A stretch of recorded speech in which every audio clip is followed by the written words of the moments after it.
Rundown live, May 23rd. We just had like a 10-minute delay, so Dan and the boys on the Grit Tour could like slap by with Rich Incognito. By the way, no introduction. Just like you guys hanging on the bus doing your thing. We're ready to go live. We're live now. Hey, Richie. Hey, Richie. Your microphone didn't work, if you want to tell the truth. No, it did for a while, and then you were like hugging it out. And that shirt, I mean, I was just sitting here waiting for an introduction, just like my dick something. You thought it would be like, hey, we're doing the rundown. Dan, you look enormous. Today's rundown brought to you by Lisa, mattresses. There was an emergency this weekend with mattresses. Lewis had all my mattresses delivered to Nantucket, and then he's like, can you guys pick them up from FedEx and bring them to your house? It's an island, Lewis. I mean, we're in New York. Nantucket is literally an island, so no, we can't get to the FedEx on Nantucket. We're going to have to figure it out because I need these mattresses in my house. I'm going to Nantucket this weekend. Hopefully it's ready. I don't know. The moral of the story is Lisa gave me all the mattress, $75 off. Lisa.com/Barstool. I don't even know if that's a real thing. I think you click on the link, you get $75 off. The best mattress in the game. Lisa mattress is what, Dan? Well, I was going to say one of the worst things that can happen to a person, having 5 free mattresses delivered to your $2 million vacation home and you not being there to pick it up. Brutal. It's a logistical nightmare. We're trying to balance a lot of different things. All right, let's get into today's thing. And obviously, we're the bus. You guys are parked right now at Ralph Wilson, right? Yep. Have you had any other bills besides Incognito? We went, what was Eric Woods? Eric Wood came out there last night. Big name. So Draymond Green. Let's start with Draymond Green kicking the Aussie guy in the nuts. Is it on purpose? Isn't it on purpose? The latest update is there is no update, right? We don't know whether he's suspended yet as of this time. I don't think he will. I think it's a brilliant move. I don't think you can ever say that's on purpose. You can't. It's impossible to say it's on purpose. So I don't even know what the debate is. I say not on purpose. Big Cat? I think it was absolutely on purpose. But can you say it's on purpose? You're saying like it's almost like a review. It has to be like definitive proof to overturn it, you're saying? Yeah. I probably not. But if we're just talking here, it absolutely was on purpose. Draymond Green knows it was on purpose. You don't just start kicking people in the nuts out of nowhere. I liked his excuse though, that his core strength wasn't good enough to control that like part of his body. That's just basically saying like I need to do more crunches if I'm going to be able to start kicking people in the nuts on purpose. Okay, Marco. I don't think the kick directly to the dick was on purpose, but just the kick in general, like it happened to hit his dick. But he was flopping around, he was pissed off. And he complains, like, I didn't realize until this series how big of a bitch he really is. I always kind of liked him, but he complains to the refs for a guy whose entire game is setting moving screens, basically, and that never get called. He complains to the refs a lot of times. He's a classic, like, emotional guy where if it's good emotion, it's unbelievable because he's just pumping everyone up. Yeah, but when it's the bad emotion, it's exactly like you say. He looks like a bitch, and he's, like, crying to everyone, and he's doing shit like this where he's getting his team kind of in trouble. That chip on the shoulder attitude has made him one of the best players in the NBA, but now it's like turning into LeBron style complaining every single play. What do we think on the series? If Draymond is suspended for a game, I think OKC wins it. If he's not, I mean, you knew Kevin Durant and Westbrook would have a game like that. When they do that, you can't beat them. You know, they just both went off on the same night. So I wouldn't count out the 73-win Warriors. What is the odds now on the series? So if you were betting, you can probably get Golden State plus money, I would assume. I think that's a bet you have to take. As a gambler, I think that's a bet you have to take. I think Golden State comes back, wins the next game. I still think Golden State wins this series. So I think you'll probably get them plus money now. I don't think they'll suspend Green. I don't think you can say it's almost like when you get pushed and you throw your drink onto somebody and you want to throw your drink onto somebody, but you got pushed. So it's like, oh, I got pushed. It's chaos. You can't. It's about even. It's like I have minus 115 Warriors. Did you guys see now this next one? Trump has released a vicious video going after Bill Clinton. I was very nervous. No woman should be subjected to it. It was an assault. He starts to ride on my top me, and I try to pull away from him. I didn't see this coming this fast. I think this is maybe his first misstep. Like, there's so much on Hillary. Stick to Hillary. I feel like there's certain animals, creatures, they're just people you don't mess with. You don't get in the ring and, like, roll up your sleeves. I feel like Bill Clinton is one of those guys. You let him just kind of be on the peripheral. You go straight at him. I feel like that can end badly. Okay, Marco, what do you got? Yeah, Bill is like one of the most beloved people in politics, and everyone hates Hillary, so it makes sense to go after Hillary. It's tough to question Trump's strategy here because well, not him, but his team are geniuses, the way that they use social media. His Instagram video about Hillary with Benghazi is still the best thing I've seen for a slam piece this whole campaign. So it's tough to go against him, but going after Bill Clinton is a risky move. I don't understand. Weren't they like best friends like 5 years ago? The Clintons and the Trumps? Didn't the Clintons go to like Trump's wedding? It's weird to me. I understand you have to go after Hillary because you're running against her, but like you said, you're going after Bill kind of unprovoked here. And it just seems, yeah, I don't know. It would be weird. It would be interesting to see what happens when it comes out. And let me be very clear. I think Bill is the only guy in politics capable of getting nastier, dirtier, and like playing these type of games. Like, he'll go there. You may not know he went there, but he's there. I also thought the picture he chose was the wrong picture. Bill looked like a boss in that picture. Cigar. Yeah. Yeah. And if we're being totally honest, I didn't understand the video. I may be an idiot. It took me a while. Because I saw some of the comments, like Hillary lawyer, like I got it was Lewinsky, but it was Lewinsky, right? That's like what they were talking about. Yes. Yeah. That was riveting. Probably the best video of the day, the sports reporter feud. So this is, I do this every once in a while. I had to start researching whether this was fake because it was so preposterous to me, this argument. I'm like, all right, is this, but I think it's real because the guy who actually did it, so it's the dude sounds like he's mad because the news anchor led with a Space Jam story. Well, we actually, oh, you mad because I already read that? I'm sorry. How's Steph Curry's knee? He's nursing it, and it's getting better. Mm-hmm. How long have we been friends? 23 years. I didn't know you were going to do it. Have you ever, and I'm going to say this with a smile, ever heard me say right before you came on, there's an irrigation problem in Gilroy? Which he thought should have stayed in the sports section. And then he's just like, you threw me under the bus. This is a woman who slept over at my mother's house, which is so weird. He's like, eventually, I'm going to have to choose my mother or my coworker. It was a very strange rant.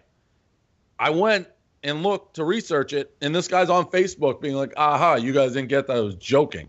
Like, you didn't you thought this was real? No, it was a joke, which clearly means it was real. Bizarre thing. But I'm going to say this, guys, and then I'll let you go. The sports reporter, the sports anchor on every single local show is getting phased out. That's just a fact. So you don't have many things, and if you don't plant your flag in the ground, you'll just get bullied right out of a job. So I actually sort of respected me, like, you know what? I got fucking 2 minutes. You got the whole show. Space Jam Sports. I'm sports. You're everything else. I'm sports. Big Cat? And to add on to that, you're absolutely right. The sports anchor is just losing like inches. It's almost like the beach. You know how like if you're on a beach house and the beach keeps coming up, that's the sports anchor. And the worst part is, 20 years ago, he was king. He was the fucking grand poobah in each city, dining, eating steaks with the best athletes, shaking hands. Everyone knew him. Now they're getting phased out. So when you have like whoever this is, Marjorie or whatever, talk about Space Jam, you better protect that territory because that's the last inch you got. Okay, Marco. I would be perfectly fine, Dave, if you posted this. This had the must-watch tag all over it, I think. Yeah. This was a great video. I would stake my reputation on that being completely real. That guy's anger just slowly like trying to hold it in. And he's pissed that it's a woman too that's just like talked about Space Jam. How's Steph Curry's knee doing? Why don't you tell us about that, woman? Like, you once wrote letters to my mother. Like, that was my favorite part. But That was yeah, years awesome. of anger. That was years of anger built up into that whole entire rant. Anger at the world for taking away his sports. Anger at that woman for, not respecting, for maybe even getting like too friendly with his mom, because that's weird. Like if your coworker becomes best. Actually, Dave, you probably could do it with me. Your dad. And Yeah, exactly. Yeah. So it was a very funny video. It reminded, and there's always that tension. There's like a Hall of Fame video. I don't know if we'll be able to dig it up. I just remember the guy's name is Ollie. Like, he's an old reporter. He's actually talking about an elevator in New York. Yeah. And the guy hit him. Your boss. Yeah, used to. Yeah. Yeah. And the guy hit him. If you were still doing this, you'd be sitting in this seat, not out doing the report. It was Ollie. Those guys that get phased out. It's inter-news anchor politics, I think, is some of the most intense politics there are. And it boils over on live TV. Get this. Had to give this story a shout out. Just because anytime you do anything in the name of saying you're doing it to prove you can do something. So there's a vegan says, in the name of being a vegan, to prove that vegans can do anything, I'm going to climb Mount Everest. Like, out of the blue. That's where I'm going to put my stake in the ground. Be like, you think vegans need to eat meat? I'll show you. I'll climb Mount Everest. No meat, no problem. Dead. Person didn't make it. It's sad, but it's like awesome. it's such a win for the anti-vegan community to put your stake in the ground and have that happen. Big Cat. I mean, you can't. How do they come back from this? They're already on the outskirts, and everyone hates the vegans, especially vegans who tell you they're vegans and tell you that they're better than you. I'm not going to say I'm happy this person died, but when Feidelberg told me this story, I laughed out loud. Okay, Marco. I think this gets like the foreign people treatment. Like, if people in India die and people that say they're vegans, no one ever says, "Oh, no way, a vegan can climb Mount Everest." Like, that's not a thing. Like, yeah, right. They're not related. So you weren't really proving anything, and then you died doing it. So it's tough to really feel bad for them. It's a fair point. I've never, in all my years of internet hurting, you'd be like, those vegans can't climb Mount Everest. Who says it? Not even Mount Everest. Anything. Like, who's like, yeah, vegan couldn't dunk that basketball. Yeah, what is it? It's an unknown thing. That's why it's really funny to die proving a cause that nobody. It's not even a real cause. Yeah. You died for a cause. It just doesn't exist. That's what makes it so fun. Let's go to commercial break. All right. This one's quick. 8th grader. This kid, 8th grader, home run, killed it. Does a bat flip.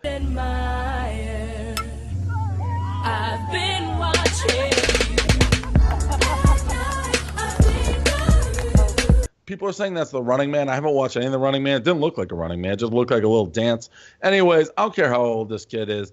Yeah, you did it. You pointed the camera. He's going to take one in the ear hole. That's the ear hole. If you don't ear hole this kid, then there's something wrong with America. Okay, Marco, you got anything to add? I just thought people should see it. Yeah, they never show the follow-up batter. That's going to be the best part when he catches one in the face.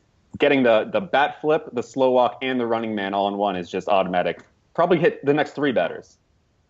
FYI, I love theatrics and shit, but if you're the coach of that kid, don't you have to bench him? Like, you just let your kids throw fucking bats like that? It's crazy. Big Cat. You'd also think that there would be like a cool down period of bat flips after Batista got the shit kicked out of him, right? Yeah. Like, this is why you shouldn't bat flip, but I guess not. People are just going to keep bat flipping. Dave, what was your move back in the day when you were all-worlds baseball player? I did like the old Ricky Henderson thing. Like a little like, and then hop, and then like run like sideways for a step, and then just jog. Yeah, it wasn't bad. It was pretty good. Pretty good for a high school kid. Last one, and this is too bad this happened on the weekend because it would have been number one. But LeBron, the man who says he doesn't know how to flop, never flopped in his life, took kind of a grazing blow from his own teammate, Tristan Thompson, and did the whoop-de-doo. Like, if you can have whoop, whoop, whoop, whoop, whoop, all the way back. The Cavs lose, they get killed. And then LeBron gets up. I think he was talking about dirty plays, like basically talking, I guess, to his own teammate, like Tristan Thompson. And he just keeps a Jay-Z line that, basically if you murder him, you're famous. And if he murders you, he's brain dead or something. It was vintage LeBron. When LeBron loses, you get a quote like that every single time, something so bizarre. And then the flop. I've never seen a guy, when things consistently go bad, they just don't go bad. He turns into like a mockery of himself for such a great player. But without fail, he can't just lose a game. He also in his press conferences, and I know he played okay, and what's his face and Love didn't, Kyrie. But still, the way he talks, he's like, they'll figure it out. Like, I have trust in them. I was great. They weren't. Like, but they'll get better. They'll be tested. Like, he's never just he's just always LeBron in defeat. Big Cat? The two best parts of that flop, one, the fact that it was Tristan Thompson. So, it like, you know in the moment LeBron had no idea that it was his own teammate who hit him, which makes it so much sweeter. And two, you can actually see him look behind him and see if it was like a good spot to flop. He like gave a quick glance, like, am I okay to fall? Like I just got shot back here. And what did he end up, like 10 feet away? It was absurd. Yeah. Okay, Marco. It did work instantly because they got the tee, but they rescinded it. So I would respect if he came out and said, like, that's part of the game. That's how you make plays. But he keeps saying that he doesn't even know how to flop, and nobody presses him on it. Just show him the video of that and ask him to explain it. Like, I would love to get Dave with a gotcha interview on LeBron showing him that and explain what this is if you don't know what flopping is. If that happened, I'd take my tie off, hang it up, and probably never blog again. That would be like one of the – there's very few highlight moments I could have, like getting a gotcha interview with Goodell, something like that. But, yeah, I'd love to hear – although he'd still say the same thing. Like, I don't know how to do it. That I got killed by Tristan. Yeah, and Keith is right, though. The refs do cause a problem here because everyone flops. LeBron makes it dramatic beyond belief, but like Dwayne Wade gets shot by elbows that don't hit his face every single game. Kyle Lowry goes into the lane and he looks like he's gotten fouled 10 times without anyone touching him. So the refs, it is partly on the refs, but LeBron, you're right. It just all melts down in something beautiful every time they lose. All right, so that's a rundown. Anything we should know about this Grit Tour, Big Cat? We're in Buffalo now. We're going to Cleveland tomorrow. Or no, tonight. We're going to Cleveland tonight. And then Pittsburgh. We're talking to Jim Tressel tomorrow on the way to Pittsburgh in Youngstown. So anything else on the agenda in Cleveland? We're going to watch the game, do a couple videos. We actually had an idea that we're just going to get in a rock fight. Like go down by the river and just throw rocks at each other until someone gets really hurt. Feels like a Cleveland thing. I mean... I'd suggest not doing that. But wait, what's the Viagra update? Really? The Viagra update. We think Hank took it. He puked doing the raw sewage this morning, so that's why I don't think it took effect on anyone. Wait, what's the? I don't understand what. And it was a bad idea. The Niagara Falls. So we basically took a Viagra and put one in like 4 pieces of food, and then we all swallowed it this morning to see one of us would randomly. It was a bad idea, but we vocalized it, and then everyone was like, "You got to do it now." So we did it. Hank puked doing the raw sewage a little bit after. He thinks that he was the one who ended up with it. So no, Viagra doesn't make you puke.